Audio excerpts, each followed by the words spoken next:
రేవంత్ రెడ్డి సర్కార్ ఎన్నికల ముందు వికలాంగులకు ఇచ్చిన హామీలను నెరవేర్చాలని వీహెచ్పీఎస్ రాష్ట్ర అధ్యక్షుడు జంగయ్య డిమాండ్ చేశారు. ఇబ్రహీంపట్నంలో విలేకరుల సమావేశంలో మాట్లాడుతూ ఎన్నికల ముందు వికలాంగులకు 6,000 పింఛన్లు ఇస్తామని ఇవ్వలేదని మండిపడ్డారు. వికలాంగులకు ఇచ్చిన హామీలు రాష్ట్ర ప్రభుత్వం వెంటనే నెరవేర్చాలన్నారు. పెంచిన పింఛన్లు డిసెంబర్ నుండి ఇప్పటి వరకు 6 నెలల వరకు ఇవ్వాలని డిమాండ్ చేశారు. గత ప్రభుత్వ హయాంలో ప్రతి నెల పింఛన్లు వచ్చేవి, కానీ ఈ ప్రభుత్వ హయాంలో సమయానికి రావడం లేదన్నారు. వచ్చే జూలై 5న అన్ని జిల్లా కలెక్టర్ ఆఫీసుల ముందు ఎన్నికల హామీలు అమలు చేయాలని ధర్నా చేపడతామన్నారు.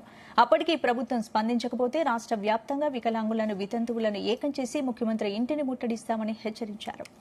వికలాంగులను చిన్నచూపు చూస్తుందని వికలాంగుల హక్కుల పోరాట సమితి డిమాండ్ చేస్తుంది. అసెంబ్లీ ఎన్నికలలో వికలాంగులకు 4,000 నుంచి 6,000, వృద్ధులకు వితంతులకు 2,000 నుంచి 4,000 రూపాయలు పెంచుతానని ఎన్నికల ముందు ఎన్నికల మేనిఫెస్టోలో పెట్టడం జరిగింది. చేయూత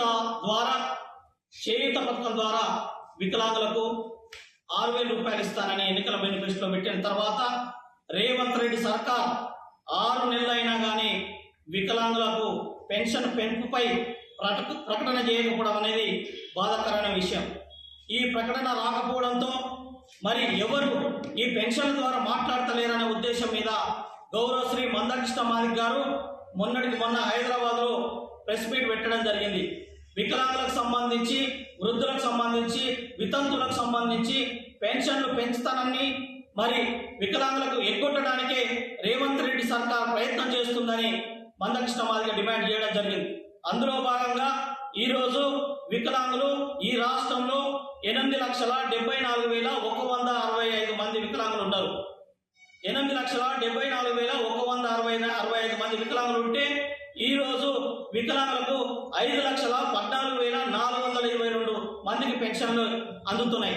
మిగతా 3 లక్షల మందికి పెన్షన్లు ఎవరు ఇవ్వాలనేది ప్రశ్నించవలసిన అవసరం ఉన్నది. అదే క్రమంలో వికలాంగులు, వృద్ధులు, వితంతులు అన్ని సామాజిక పెన్షన్లు ఈరోజు 44 లక్షల మంది రాష్ట్రంలో పెన్షన్దారులు ఉన్నారు. 44 మంది ఆవేదనతో ఉన్నారు.